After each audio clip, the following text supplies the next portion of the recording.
Much of the reason we are where we are is the regulatory agencies use tests to approve chemicals that are back from the 1960s. They're literally 50-year-old science guiding how we decide whether something is safe for food or not. And that's a big problem. Smoking is an interesting parallel because it speaks to how long it took for people to change, despite the fact that the science was there. Back in the 60s, there was enough science suggesting that smoking killed.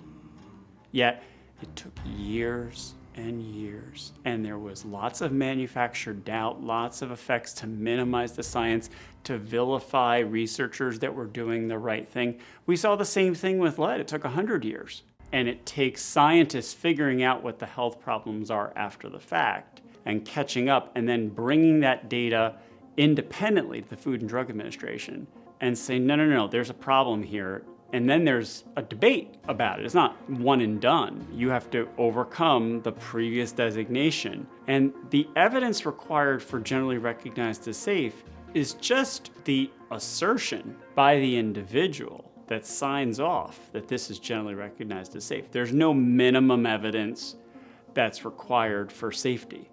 So we've got gaping holes. I'm not trying to pick on the polyethylene plastics as the example, but there are huge gaping holes in our understanding of the health effects of these non-intentionally added substances across food packaging.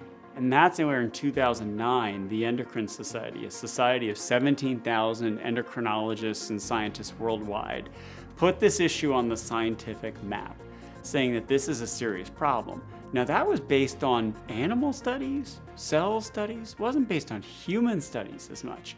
Then in 2015, the Endocrine Society rushed back out with a second scientific statement, 1,331 scientific references in 6 years that document in particular human health effects.